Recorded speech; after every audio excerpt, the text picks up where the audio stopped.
strength isn't just the ability to pick up heavy shit off the ground. It's the ability to pick yourself up, pick up other people when it's not really that easy to do it. We all come to that point where you're just dealing with a ton of shit, whether you're dealing with a divorce or a breakup, loss of a job, or you got to realize that you can either start chalking up little wins, and as simple as eating the right thing, getting up in the morning, going for a workout, one foot in front of the other, and that's the only way you get shit done. Somebody told me yesterday, they're like, yeah, I just want to hit a home run. I don't want to have to go through all the hard shit. I'm like, you have to go through hell before you can get to heaven.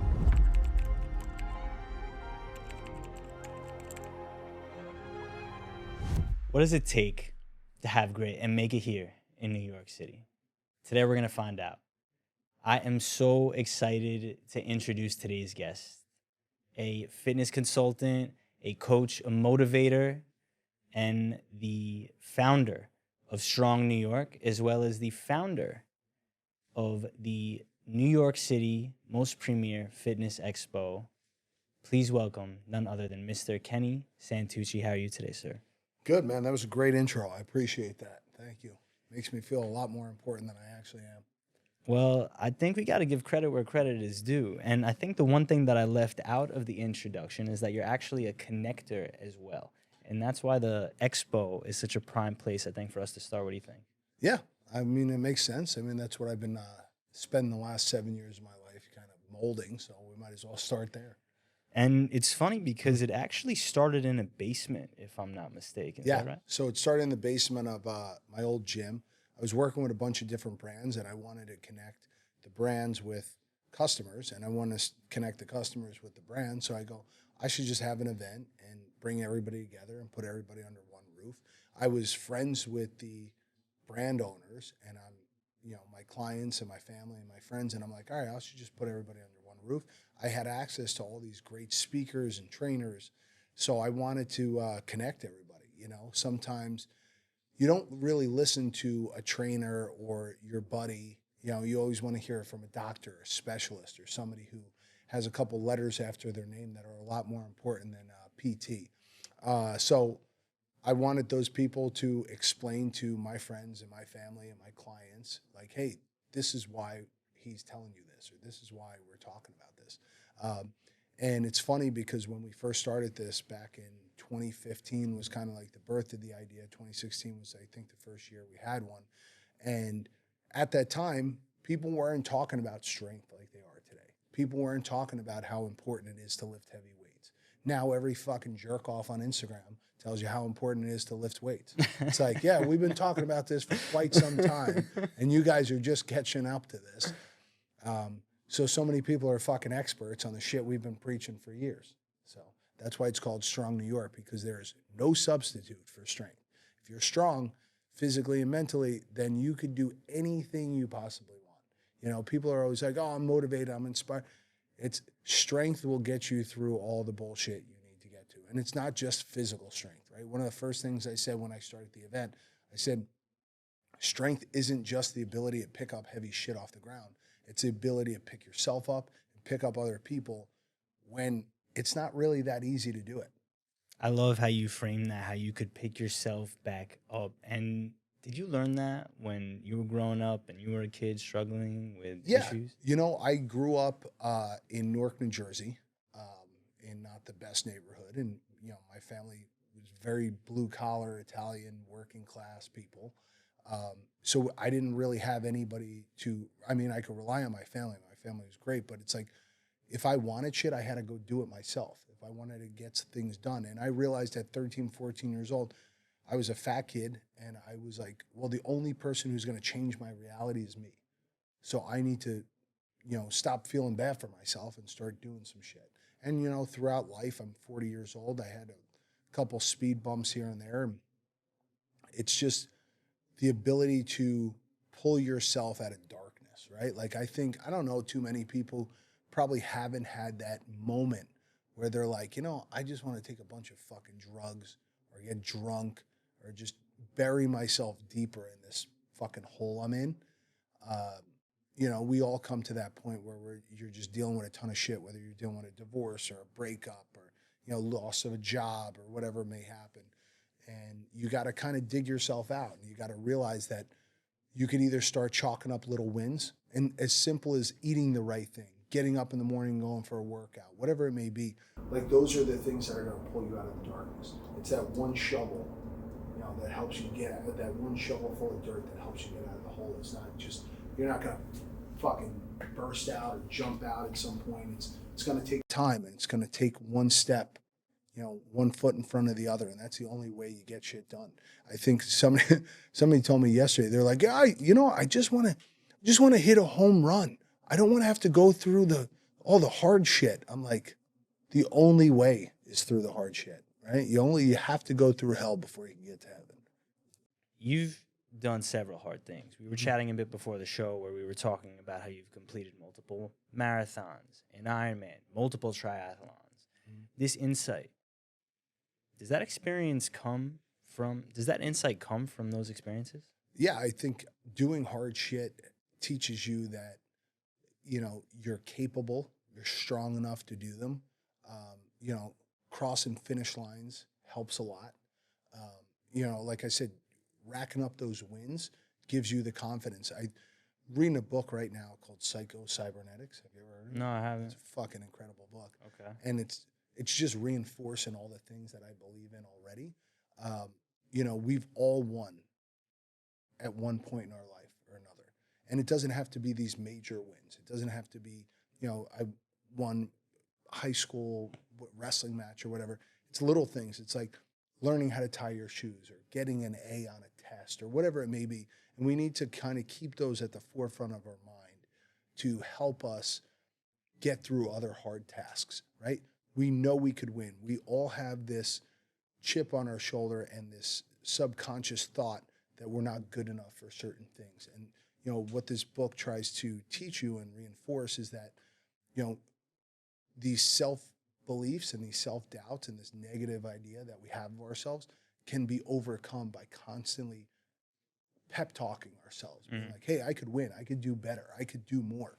And I manifest that by going and doing hard shit, going and do races, going and, competing in CrossFit competitions.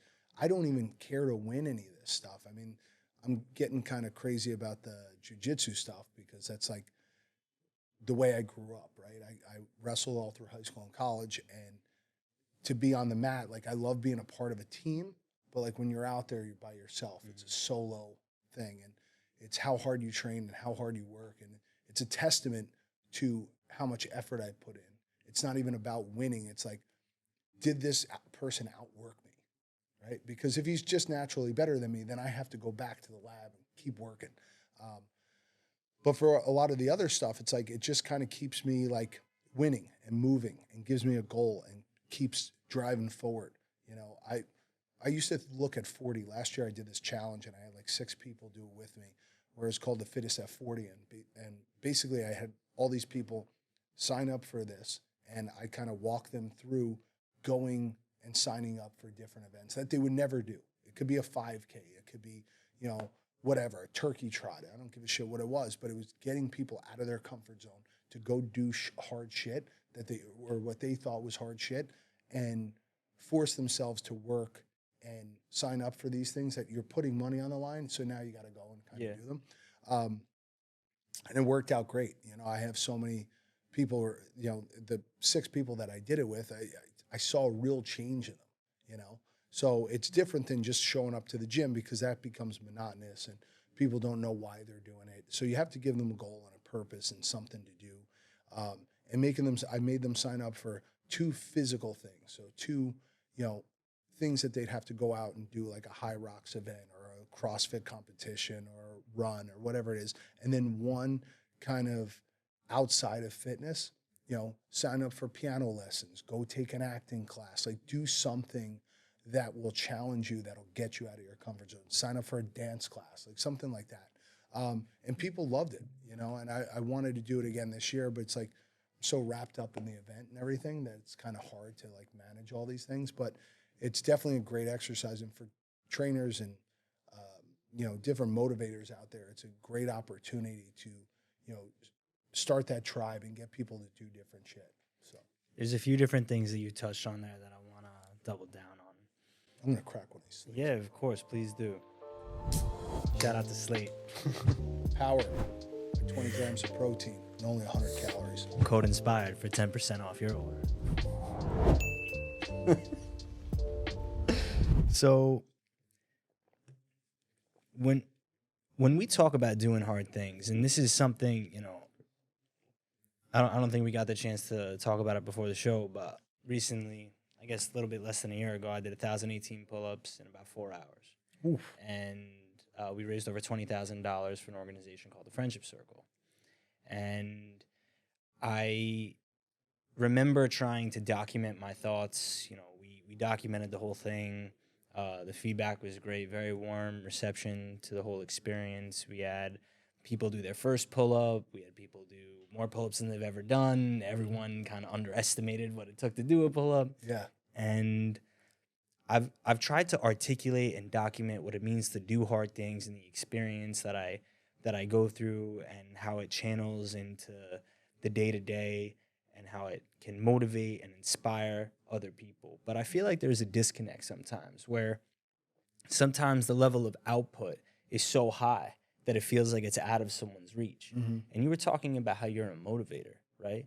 I believe I'm a motivator. How do you motivate someone to realize that even if something feels like it's so far outside your reach, that it's still just maybe that one step forward that they could take? Yeah, I think a lot of people look at a task on a whole, right? They look at this whole thing and it becomes so frightening to them because they're looking at, let's say, an Ironman, right? And you're looking at the whole course and you're like, holy shit, I have 2-mile swim and a 112-mile bike, and then I got a full marathon. I can't do this. Or you look at it this way. I can't do that all at once. I have to just put one foot in front of the other. It's one stroke in front of the other. And that's how I attack everything, right? Everything I do in life is just one step in front of the other. I can't look at all this other shit because it's going to bog down my mind. It's going to break me down if I keep thinking, oh, well, I got to do this next, and I'm not taking care of what I'm doing right now. What I learned from doing CrossFit and jiu-jitsu is I can't think about the next move or the next movement because I haven't finished the one in front of me. So do the one in front of you first, right? Everybody's like, oh, I got to do this and that and this and that. It's like, as simple as a mom who gets up in the morning. She's like, I got to make breakfast and talk to the kids. It's like, well, take care of the kids and bring them to school. It's like, okay, what's the first task? Take care of the first task. I got to go downstairs. I got to make breakfast. Good. Do that and do it really well, right? So you don't fuck it up and then you got to go back and make more shit.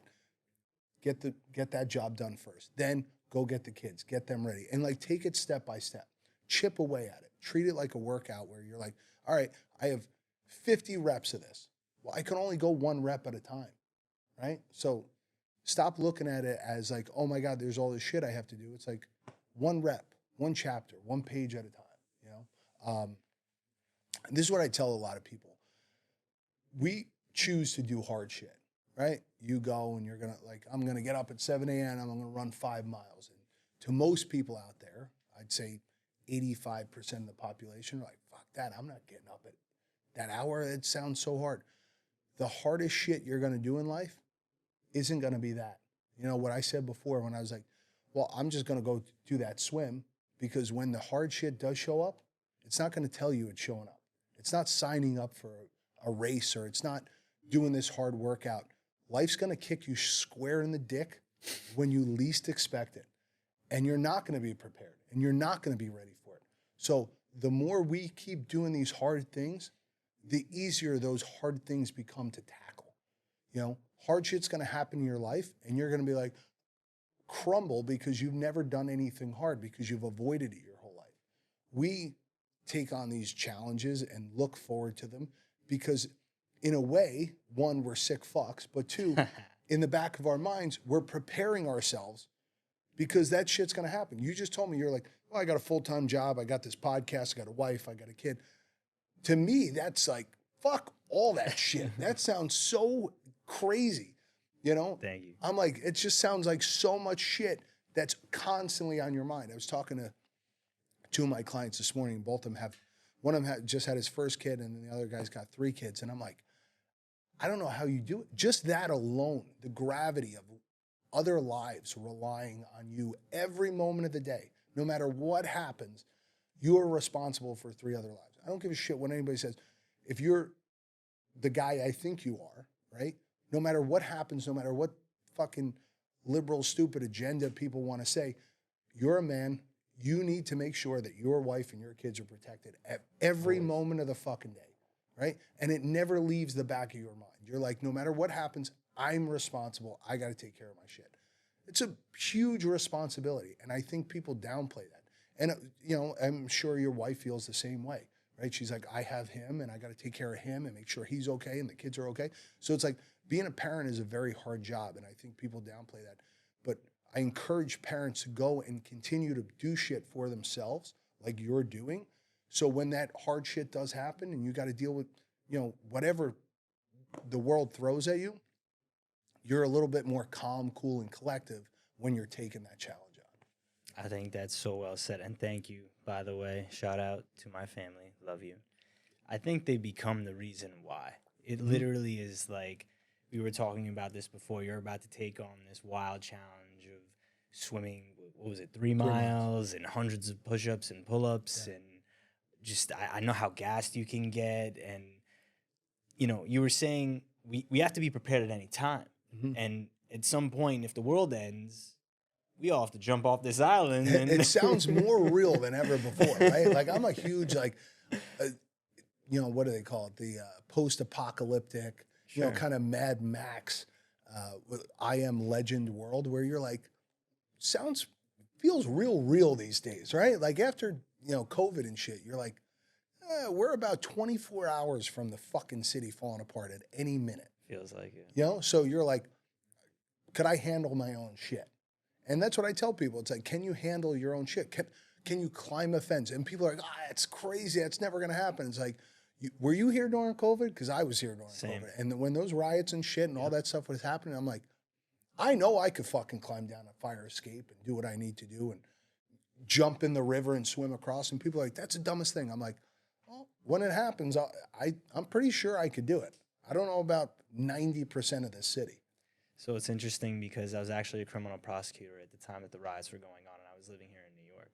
And I was a special victims prosecutor. And I never really talk about this on the show, but what was interesting is that during those nights of the riots, it was very quiet in my neck of the woods in the sense that we weren't getting many complaints coming in because, for better or worse, there's a correlation between low complainants or a low level of complaints coming in regards to domestic violence and a rise in crimes like riots and all the terrible things that were going on in New York. You're boarding up the city walls and stuff like that. And, you know, when you go through an experience like that and you see like firsthand what it looks like, I remember one of the craziest feelings that I noticed was in the first few weeks of COVID coming in, there was a kid on a scooter. Streets of New York were empty. He had a mask on his face, and there were like no parents around. This kid was like maybe, I don't know, 6, 7 years old. I was like, I'm living in a movie.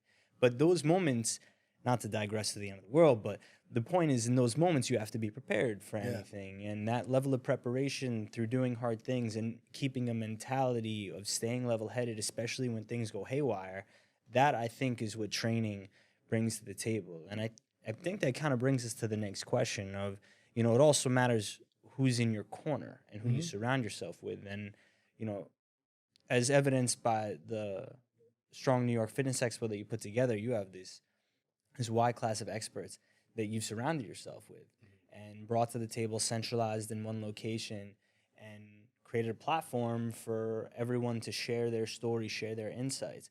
Where did the idea for the expo come from, and how's it going?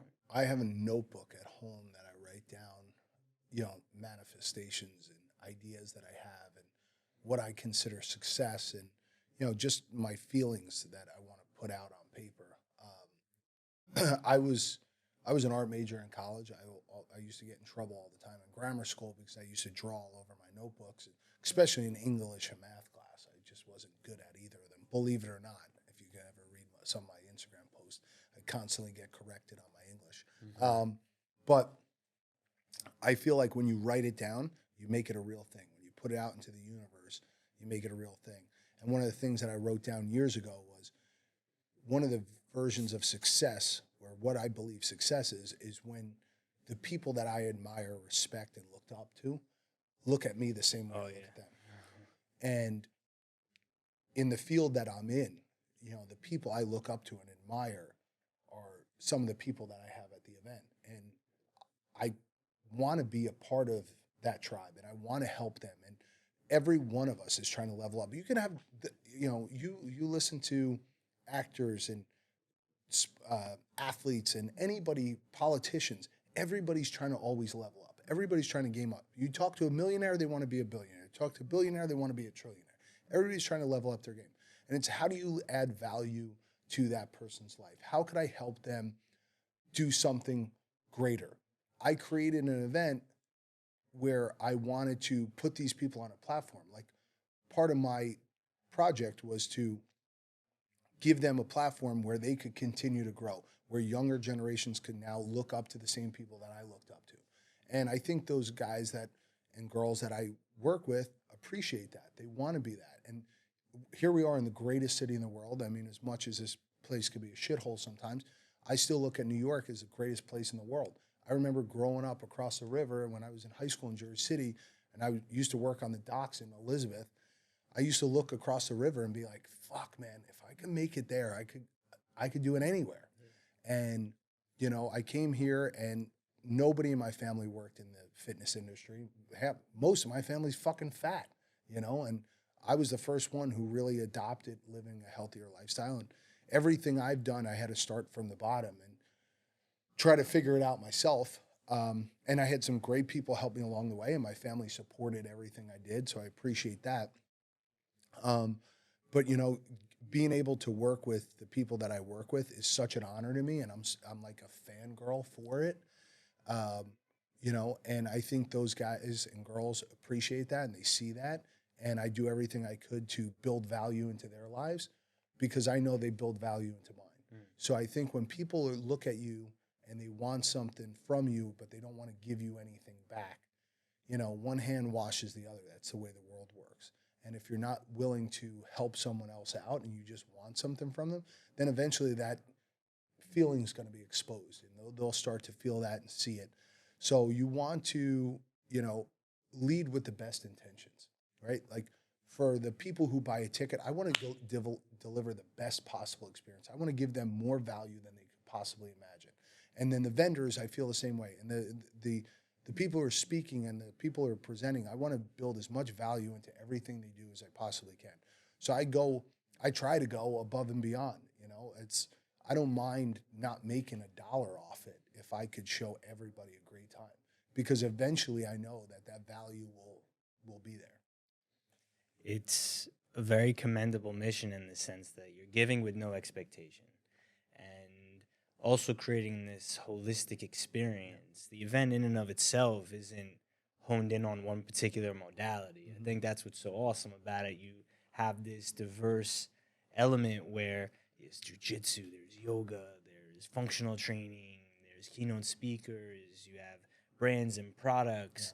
How did you identify the right synergies for partners that you were trying to work with? It wasn't like I fucking reinvented the wheel here.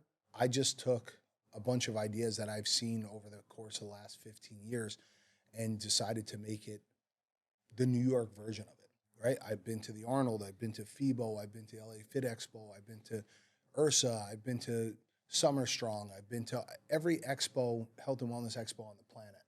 And I took what I liked and I left what I didn't like. And I wanted to make the New York City version of that, right? Like if you go out to the Arnold in Ohio, it's a very different vibe. It's the same thing, but it's a different vibe than what we would do here in New York. Here in New York, like out there, it's like very bodybuilding centric and sports. Here it's like people love taking classes and community, and like New Yorkers are all about the hustle and bustle. You come here and we're not all the same by mistake.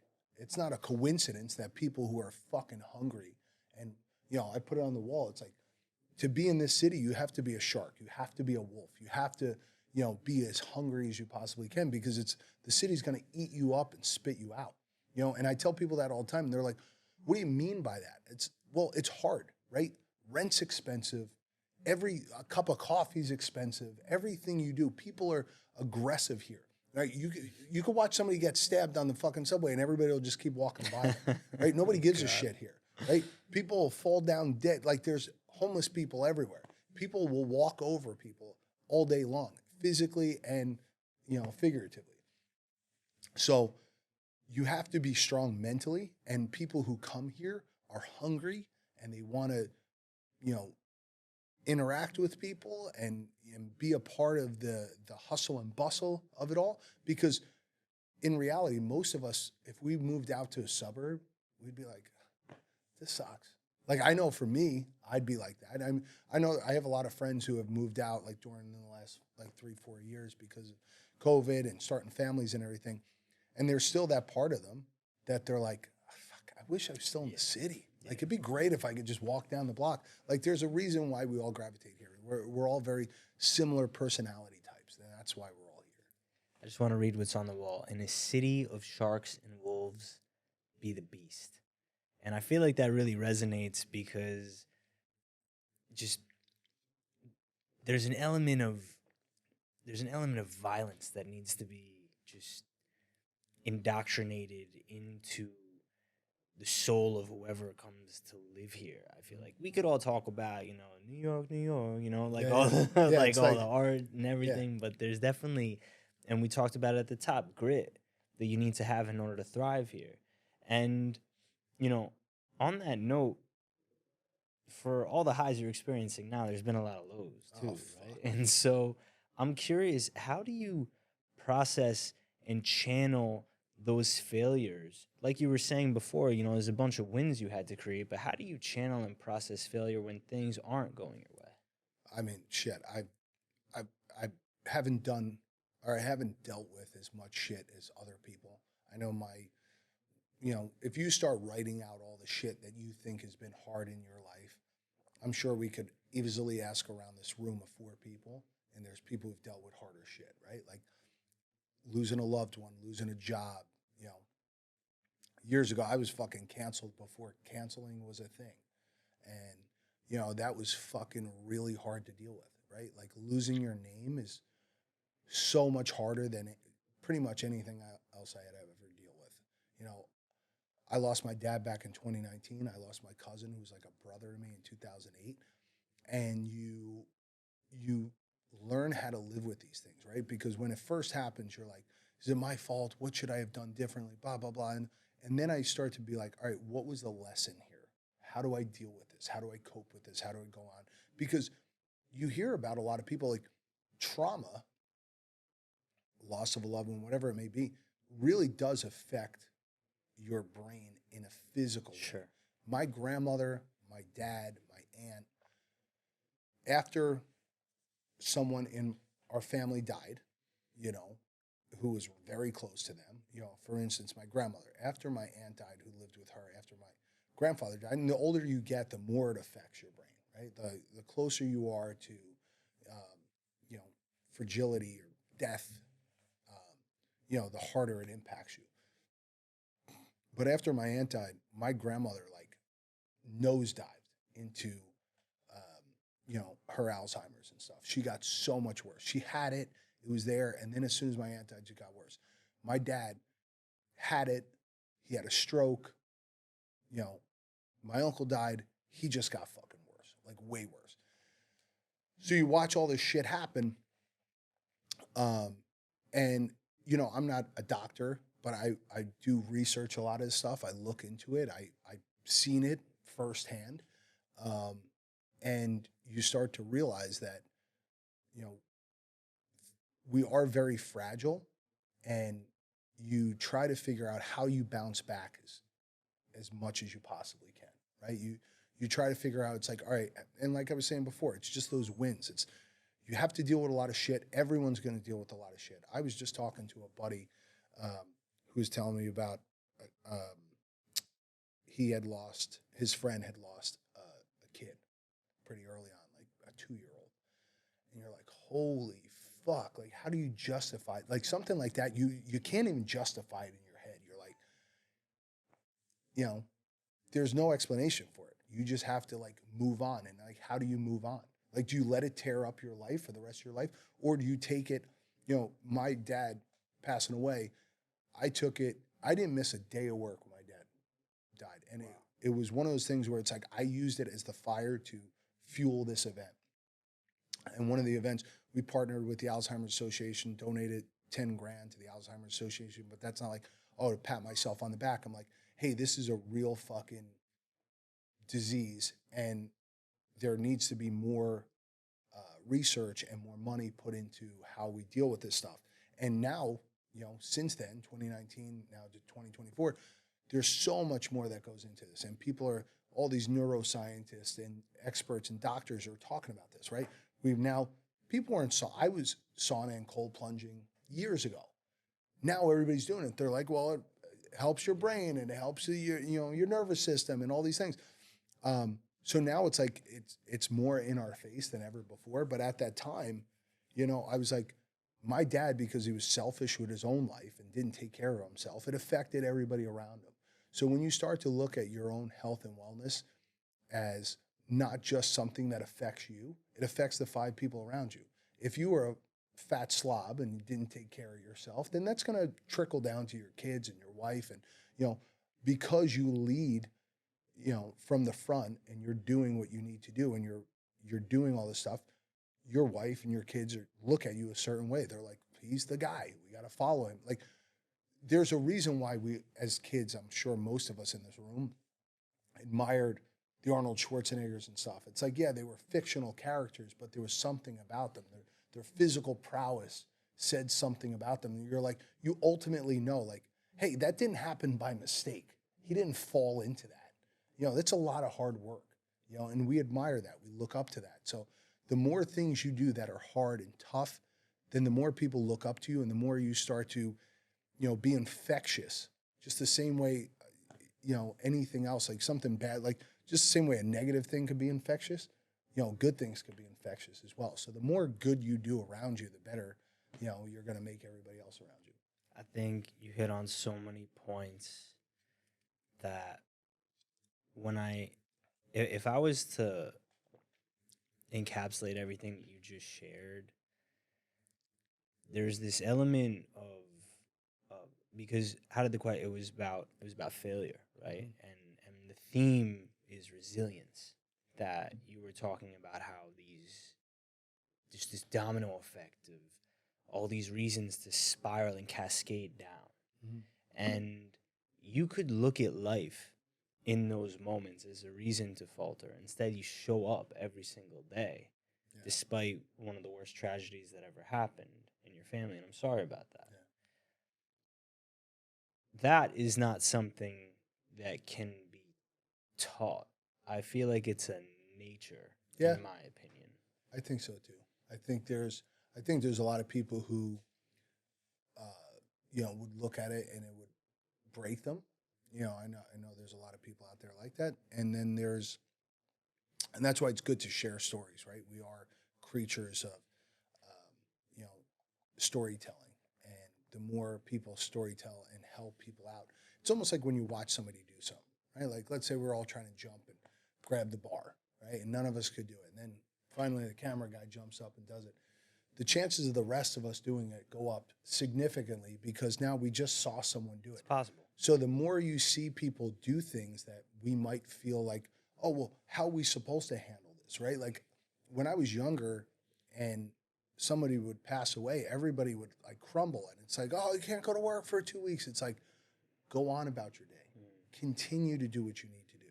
Don't look at it as like a negative thing that you're like, there's a lot of people who are like, well, there needs to be this long mourning process. It's like, yeah, I'm not saying not to cry. I'm not saying not to mourn, but like, don't let it overrun your life because death is a real part of life. Failure is a real part of life, but we can't look at it as like this negative thing that pulls us down. One of the best speakers, and God rest his soul, that we've ever had at Strong New York was Trevor Moawad. Trevor Moawad was Russell Wilson's mindset coach, Okay. and he worked with the Alabama football team, and he worked with the Seahawks. And his book, an incredible book. If you haven't read it, it's definitely worth reading. I don't read that much. I know there's a bunch of people out there being like, "Oh, he doesn't read." No, I listen to a lot of audiobooks, so it's the same fucking thing. And I listened to the audiobook on it, and it's called Neutral Thinking. And it's basically like there's going to be a lot of things that happen to you, right? The year he worked with Russell Wilson, if Russell Wilson threw an interception, there's like, I forget the number, but there's studies on it. It's like, oh, if a quarterback throws an interception, chances of him continuing to go negative the rest of the game are pretty good. And he was teaching Russell Wilson how to become more neutral thinking, right? If something bad happens and he throws an interception, it's over, it's done with, it's forgotten, move on, because now you have another task in front of you, right? And you can't keep doing it. And his quarterback rating that year was like, I think the best in the NFL, So it's how you handle it, right? Shit is going to happen. Bad shit's going to happen all the time. It's how you handle it and how you bounce back. It will determine the rest of your life. A common theme on the show is how you elevate your mindset, how you cultivate resilience. And we've talked a lot about doing hard things, elevating the people around you, surrounding yourself with the right people, and continuing to show up, especially when you don't want to. Now, when you look at the next step for you, for Strong New York, where are we headed? Just trying to make it bigger, try to affect more people in a positive way. One of the things I said when I first started this was, if I could get one person stronger every day, and that's what I do on a daily basis. I'm here at 5 a.m. and I leave here, right? It's 9 o'clock now. Most of the time I'm here till 7, 8, 9 o'clock. And if I could reinforce someone's belief in themselves and get them stronger mentally and physically, then they'll infect the 5 people around them. And those 5 people affect the 5 people around them. And it starts to spread like wildfire, and it makes New York stronger, right? It's less people who are, I think one of the biggest problems we're dealing with now in the city is mental illness and homeless people on the street. And I think a lot of that comes from, and this is just me being a 40-year-old who's lived a little bit, that there are people that don't have a strong foundation.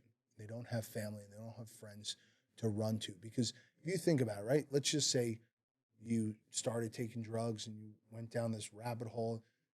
I'm sure your wife would stand by your side and try to help you, and your friends, right? I'm sure you probably got plenty of those. And the rest of your family, you were telling me you went running with your brother. Like, I think if I started to spiral down, I think there'd be a lot of people who'd be there to support me. I think a lot of these people don't have a foundation of people around them. I think there's this lack of self-worth amongst these people, so they start doing drugs to escape the reality. And the more we could build people up, and the less mental illness and the less drug use that we need to have.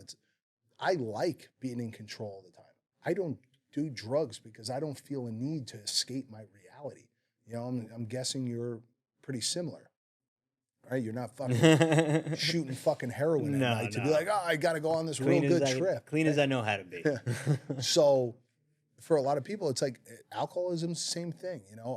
I have a buddy of mine who I was training for a while. He had a really bad problem, and he cleaned himself up, and now that's his life goal. He helps other people do the same thing because he knows how dark that situation is. And he comes from a great family, but he had just this, dark side to him that he would try to just escape his reality. And I think that's what happens to a lot of people. So it's like, the more we could help people out, the more the average person feels like, hey, I got good people around me. New York's a good place. I truly believe that at the core of any human being that we're all good, right? Like I was watching the Jeffrey Dahmer documentary, and this is a bit of a stretch, but I was watching that documentary, and I'm like, what made this man so evil? What drove him to this point? Because I truly believe that, like, most people aren't evil by nature, right? Like, if you were to think that the average human is evil by nature.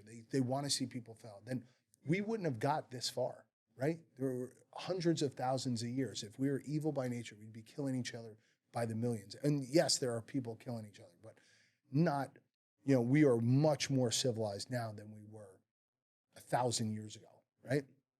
So I think by nature, we want to see people win. We want to see people do good. We're much more civilized. The world is a dark place, but at the same time, it's always been. There's always that dark presence. But the better we are as individuals, the more you'll infect good things. I truly believe that. I think that the more good people we have doing good things, then the better the world becomes. Because if I'm winning and you all are losing, then eventually you're going to rebel against me and fucking want to tear me down. Yeah. What if we were all winning, right? There's no reason for anything. There's no animosity towards me. You're not angry at me, right? So I want to see more people win. I truly do. The event was meant to build businesses and build local gyms and restaurants and things like that. Like, I want to see everybody win, because then that winning is going to kind of trickle over to me as well, right? So if you want to say it's a selfish idea, fine, fuck it, I don't give a shit. But everybody else is winning, so it's not really that selfish. I think it goes back to that theme of what you were talking about, creating value, and it's also the story that you tell yourself. You know what I mean? Like,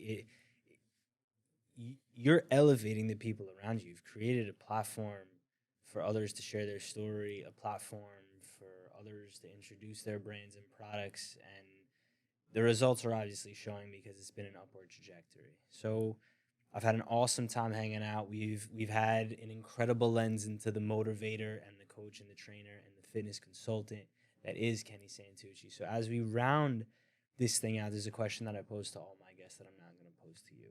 Sure. If the future version of yourself from 10 years from now, assuming he's in that ideal spot, were to fly in and offer you some advice in order to get there, what do you think he would say to you? Christ. Do more. You could always do more. You could always do, more for other people. There's always more time in the day. There's always more. Just keep doing more, And I beat myself up all the time because I'm like, I had an extra hour. I should have done more with it, And I think that's going to be the theme, because right now, if I could go back in time and tell my 30-year-old self to do something, it'd be do more. Whatever you're doing, double it, So I think that would be probably the continuing advice I'd give to myself. Please let the audience know where they can keep up with your journey. At Kenny Santucci, and then join us at the Strength Club here on 28th Street, and then join us on October 5th for Strong New York. Hope to see you guys all there. This has been awesome. Thank you so much, Thank man. you. Really. Appreciate it. Ladies and gentlemen, Mr. Kenny Santucci. Don't forget to rate, review, and subscribe to the show if you haven't already. Follow us on Spotify so you can stay up to date with all the latest content coming your way. My name is Jonathan Cohen, and this is Inside the Inspired.